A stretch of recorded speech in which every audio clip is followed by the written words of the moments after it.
Bonjour, bienvenue sur cette nouvelle vidéo. Aujourd'hui, on parle de l'avance en assurance vie ou comment multiplier les rendements. C'est parti!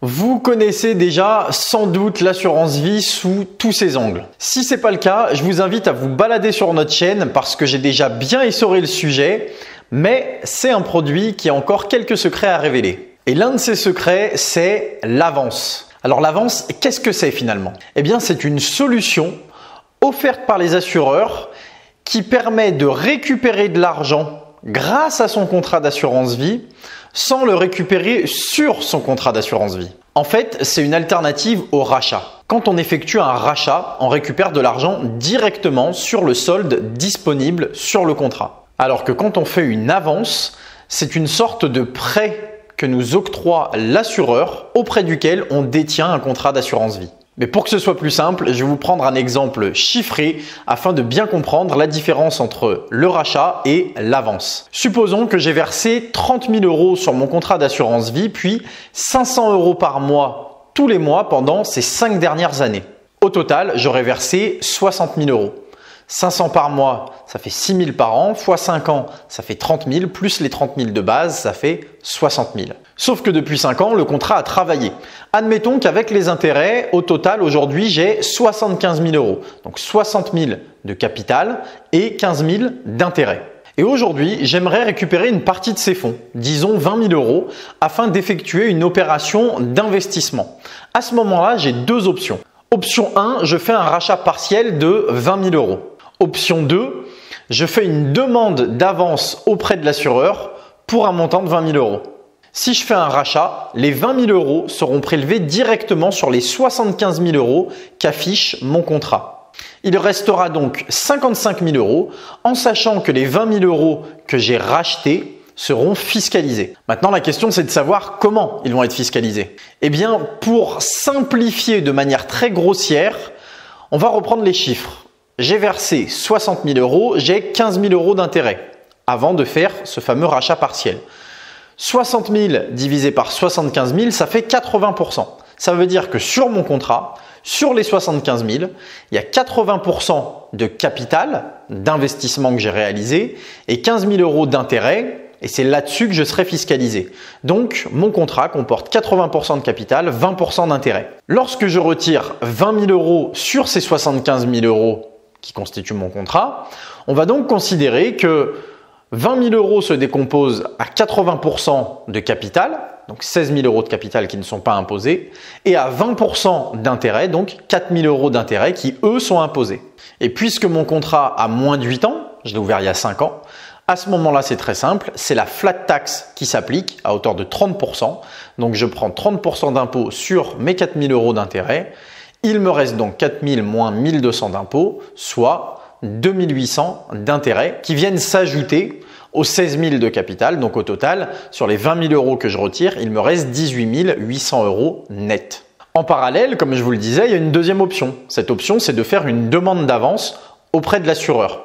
Je demande une avance de 20 000 € à l'assureur, ce qui va me permettre de conserver les 75 000 € sur mon contrat d'assurance vie, puisque cette avance, toujours pour schématiser, elle sera un peu comme une sorte de prêt que m'accorde la compagnie d'assurance. J'aurai donc toujours 75 000 € sur mon contrat d'assurance vie, qui continueront de travailler, et en parallèle, les 20 000 € qui m'auront été prêtés par l'assureur, que je devrais évidemment lui rembourser, mais on verra les conditions juste après.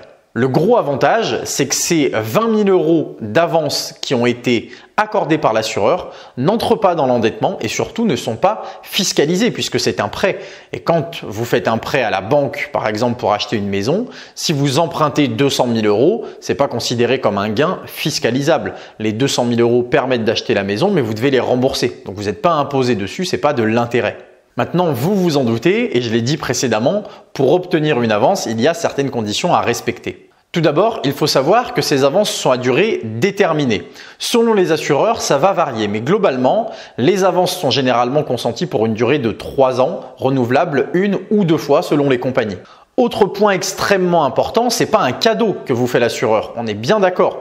Cette avance, elle a un coût et vous devrez rembourser l'avance avec des intérêts. À titre personnel, je tourne cette vidéo en juillet 2023. J'ai fait une demande d'avance sur un de mes contrats d'assurance vie en mai 2023, donc il y a 2 mois de ça.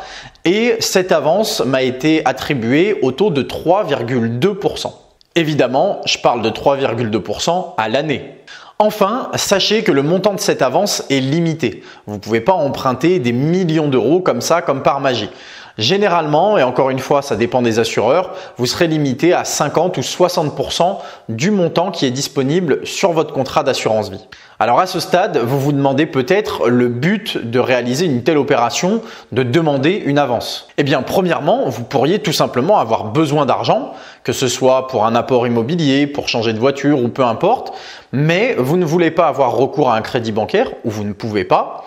Ou bien, vous ne voulez tout simplement pas piocher dans votre contrat d'assurance vie que vous voudriez voir perdurer en totalité. Mais autre option, si vous n'avez pas besoin de cet argent pour faire une acquisition immobilière, changer de voiture ou partir en vacances par exemple, eh bien, vous pourriez vous en servir pour réaliser une opération d'investissement par exemple. Et c'est tout le but de cette vidéo puisque je vous parlais tout à l'heure de levier pour multiplier les rendements. Mais attention, si vous vous lancez sur cette voie, il faut être conscient de 2 choses. Premièrement, il faut être conscient que cette avance, comme tout crédit, entre guillemets, puisque ce n'est pas vraiment un crédit, c'est une avance, mais c'est une somme qui doit être remboursée. On est bien d'accord là-dessus. Et s'il vous venait l'idée de ne pas rembourser ou de réaliser des opérations d'investissement bien trop risquées pour ce type de fonds, eh bien, qu'est-ce qui pourrait se passer? Je vous laisse imaginer ce que l'assureur pourrait faire en sachant que vous avez toujours vos 75 000 euros d'assurance vie qui sont chez lui. Deuxième chose hyper importante dont il faut être conscient, eh bien, c'est que si vous souhaitez utiliser cette avance pour faire une opération de placement, il faut absolument que le taux de rendement de cette opération de placement soit supérieur après impôt au taux auquel vous empruntez l'argent auprès de l'assureur. Sinon, ça ne vaut pas le coup. Et c'est là qu'une solution comme les club deals immobiliers par exemple entre en jeu. Et si vous ne voyez pas de quoi je parle, on a fait des vidéos sur le sujet. Je vous laisse les regarder afin de mieux comprendre l'intérêt de ce genre d'opération. Maintenant, prenons quelques chiffres pour se rendre compte à quel point ça peut être un levier intéressant. Vous empruntez à un taux d'avance compris entre 3 et 4%. Comme je vous l'ai dit, je l'ai fait il y a 2 mois à 3,2%. Ensuite, vous placez cet argent sur des club deals. Comme vous le savez, si vous avez vu nos vidéos, chez nous, on démarre à peu près à 10%. Et sur un projet classique, pas trop inaccessible en termes de montant, on va osciller entre 10 et 12% à l'année en brut. Donc, après avoir payé la flat tax, ça vous fera entre 7 et 8,4% net dans la poche. Moralité, eh bien, vous gagnez la différence. Dans le pire des cas, plus 3% par an. Dans le meilleur des cas, plus 5,4% par an. Au final, c'est un peu comme si, comme dans l'immobilier, vous aviez la possibilité de faire un crédit. Sauf que cette fois-ci, ce n'est pas pour acheter un bien, c'est pour faire une opération de placement.